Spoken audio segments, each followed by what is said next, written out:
Hello guys, welcome to my channel Bithika Som kitchen. আজকে আমার recipe ভোলা মাছের মশলা কারি। তো চলো আমি তোমাদের দেখাবো ভোলা মাছের মশলা কারি করতে কী কী উপকরণ আমি নিয়েছি। প্রথমে দেখো, কারণ ভোলা মাছ নিয়েছি আমি 8-10টার মতন মিডিয়াম সাইজের ভোলা মাছ নিয়েছি, ধুয়ে পরিষ্কার করে নুন হলুদ মাখিয়ে রেখেছি। আর এখানে নিয়েছি আমি পেঁয়াজ কুচি, টমেটো কুচানো, কাঁচা লঙ্কা কুচি, ধনেপাতা কুচি, এখানে আদা রসুন বাটা, কাঁচা লঙ্কা বাটা, পেঁয়াজ বাটা, টমেটো বাটা, কসুরি মেথি, ফোড়নের জন্য কালো জিরে। আর মশলার মধ্যে আমি নিয়েছি জিরের গুঁড়ো, ধনের গুঁড়ো, ঝাল লঙ্কার গুঁড়ো, গরম মশলার গুঁড়ো, হলুদের গুঁড়ো আর কাশ্মীরি রেড চিলি পাউডার। নিয়েছি সাদা তেল, ভিনিগার, সর্ষের তেল আর নুন।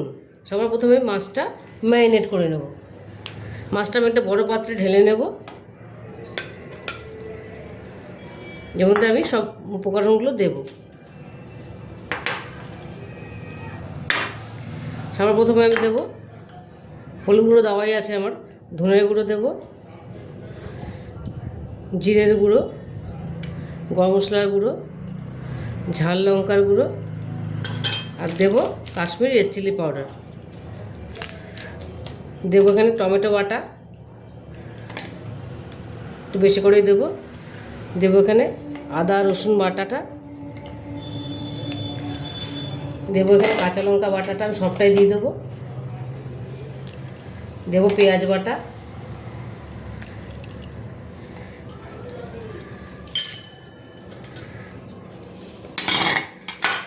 দেবো এখানে আমি সর্ষের তেল, ম্যারিনেশন সর্ষের তেল দেবো। আর মাছটা আমি সাদা তেলে রান্না করব। আর দেবো অল্প ভিনিগার।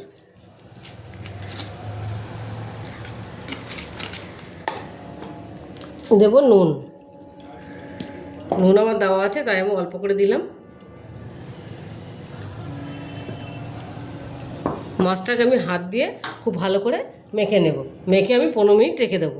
15 মিনিট পরে আমি ফিরে আসবো। 15 মিনিট পরে আমি ফিরে এসেছি। মাছটা দেখো আমার ম্যারিনেট হয়ে গেছে, সুন্দর সুন্দর একটা কালার হয়েছে। এবার কড়াই বসিয়ে দিয়েছিলাম, কড়াইটা আমার গরম হয়ে গেছে। এবার আমি সাদা তেল দিয়ে দেবো। মাছটা ভাজার জন্য আমি সাদা তেল দেবো।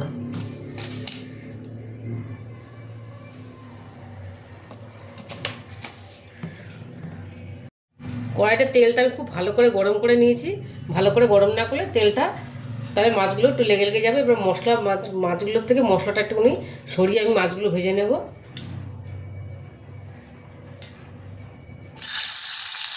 এমন করে মাছগুলো আমি দিয়ে দেবো।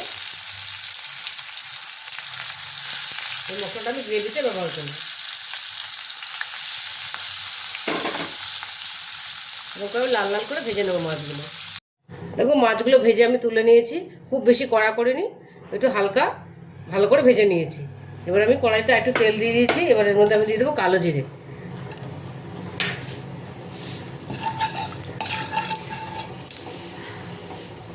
এবার দিয়ে দেবো পেঁয়াজ কুচিটা।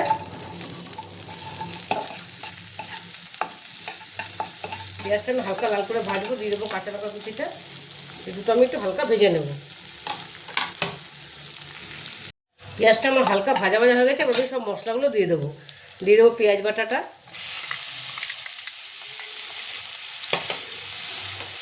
টমেটো বাটা, আদা রসুন বাটাটা, টমেটো কুচিটা, কসুরি মেথিটা,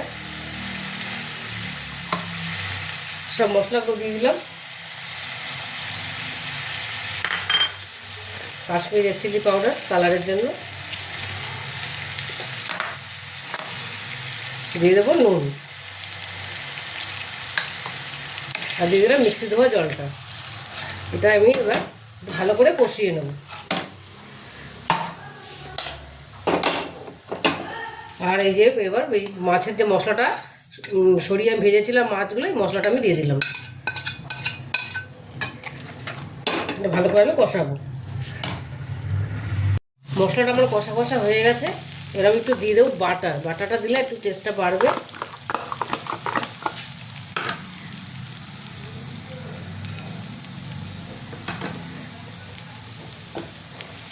এবার আমি এর মধ্যে একটু জল দিয়ে দেবো। একটু মাছটা একটুখানি সেদ্ধ হওয়ার জন্য জল দেবো, একদমই অল্প। এই মাছটা খেতে ভীষণই ভালো লাগে। তোমরা একবার বাড়িতে বানিয়ে দেখবে, ঘরোয়া উপকরণ দিয়ে এটা হয়ে যায়। তোমরা একটুখানি তন্দুরি মশলা থাকলেও দিতে পারো, তাহলে আরও ভালো লাগবে। আর আমি ভোলা মাছ দিয়ে করেছি, তোমরা ছোটো ছোটো ভেটকি মাছ দিয়েও করলে ভালো লাগে, আরও বেশি ভালো লাগে। এবার একটু জল দিয়ে দেবো, একদমই অল্প দেবো। এটা একটু গামাখা গামাখা হবে। দিয়ে দেবো একটু ধনেপাতা কুচি, আর একটু আমি গার্নিশিংয়ের জন্য রেখে দিলাম।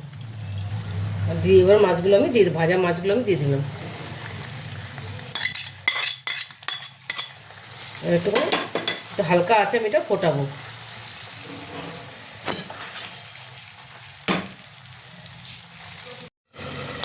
দেখো মাছটা আমরা গামাখা গামাখা হয়ে গেছে, মাছটা আমার পুরোপুরি হয়ে গেছে। এবার এটা আমি নামিয়ে নেব। দেখো ভোলা মাছের মশলা কারিটা আমার রেডি হয়ে গেছে, আমি প্লেটিং করে নিয়েছি। কী সুন্দর হয়েছে দেখতে। তোমরা একবার এইভাবে বাড়িতে বানিয়ে দেখো, ভীষণই ভালো হয় খেতে। রেসিপিটা তোমাদের ভালো লেগে থাকে তাহলে আমাকে লাইক, শেয়ার আর সাবস্ক্রাইব করতে ভুলবে না। টাটা।